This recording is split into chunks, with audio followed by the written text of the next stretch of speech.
Vegetables എടുക്കാം. വെജിറ്റബിൾസിൽ പല colour vegetables ഉണ്ട്. അപ്പോൾ അതിനകത്ത് പച്ച, ക്യാപ്സിക്കം, കുക്കുംബർ, അങ്ങനെ പല വസ്തുക്കളും ഏകദേശം പല സൈസിലും പല കളറിലുണ്ട്. പക്ഷേ അതിനകത്ത് ക്യാപ്സിക്കത്തിൻ്റെ കൂട്ടത്തിൽ അല്ലെങ്കിൽ പച്ചമുളകിൻ്റെ കൂട്ടത്തിൽ ഒരു കളർ ഡിഫറൻസ് ഉള്ള ഒരു ക്യാപ്സിക്കം എന്നുള്ള ചുവന്നത്, കുറേ പച്ച ക്യാപ്സിക്കത്തിൻ്റെ ഇടയിൽ ഒരു ചുവപ്പ്, ഒരു മഞ്ഞയൊക്കെ കിടക്കുന്നു. ഓക്കെ, ഇങ്ങനെ വരുമ്പോൾ നിങ്ങളുടെ കണ്ണുകൾ ആ ക്യാപ്സിക്കം എല്ലാം അതിനകത്ത് പല രീതിയിലുള്ള ക്യാപ്സിക്കം ഉണ്ട് ഒക്കെ ഉണ്ട്. പക്ഷേ ആദ്യം നിങ്ങൾക്ക് ആ കളർ വെച്ചാൽ ചുവപ്പിലേക്ക് മഞ്ഞയിലേക്കാണ് നിങ്ങളുടെ കണ്ണുകൾ ആദ്യം പോകുക അല്ലേ.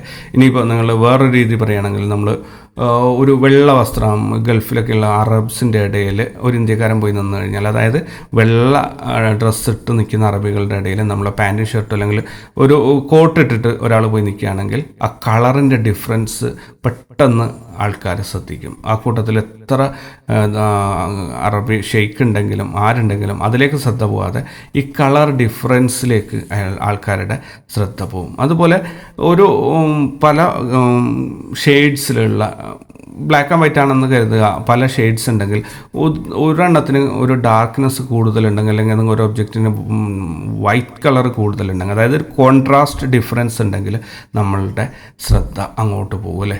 അതായത് ഇപ്പം വെള്ള ഡ്രസ്സ് ഇട്ട് നിൽക്കുന്ന കുറേ ആൾക്കാർ ഉച്ചക്കാണ് ഫോട്ടോ എടുത്തത്, പക്ഷേ ഹാർഷായിട്ടുള്ള നിഴൽ താഴെ വീഴുന്നുണ്ട്, നല്ല ക്ലീൻ ആയിട്ടുള്ള സർഫേസിലേക്ക് നല്ല നിഴൽ വീഴുന്നുണ്ടെങ്കിൽ, ഈ വെള്ള വസ്തുക്കളെ വിട്ടിട്ട് നമ്മൾ ആ കളറിൻ്റെ കോൺട്രാസ്റ്റ് വരുന്ന ഭാഗത്തേക്ക്, വെള്ളയും ആ നിഴൽ സ്റ്റാർട്ട് ചെയ്യുന്ന ഭാഗത്തേക്ക് നമ്മളെ കണ്ണുകൾ ഓട്ടോമാറ്റിക്കായിട്ട് അങ്ങോട്ട് പറിച്ച് നടപ്പെടും. അതായത് ഒരു കോൺട്രാസ്റ്റ് അല്ലെങ്കിൽ കളർ ഡിഫറൻസ് കാഴ്ചക്കാരൻ്റെ കണ്ണുകളെ ആകർഷിക്കാൻ വേണ്ടിയിട്ട് വളരെയധികം ഹെൽപ്ഫുള്ളായിട്ടുള്ള ഒരു കാര്യമാണ്. അപ്പോൾ കളർ ഡിഫറൻസും കാഴ്ചക്കാരൻ്റെ കണ്ണുകളെ ആദ്യം വലിച്ചടുപ്പിക്കും. അപ്പോൾ ഇത് മൂന്നാമത്തെ പോയിൻ്റാണ് ഞാൻ പറഞ്ഞത്. ആദ്യത്തേത് നോൺ ഒബ്ജക്ട്സ് ആണ്. പിന്നെ രണ്ടാമത് പറഞ്ഞത് ബിഗ് സൈസുള്ള ഒരു ഫ്രെയിമിനകത്ത് വലിയ സൈസുള്ള ഒബ്ജക്ട്സ് കാഴ്ചക്കാരനെ ആകർഷിക്കും. മൂന്നാമത്തെ point colour and contrast difference കാഴ്ചക്കാരൻ്റെ കണ്ണുകളെ ആകർഷിക്കും.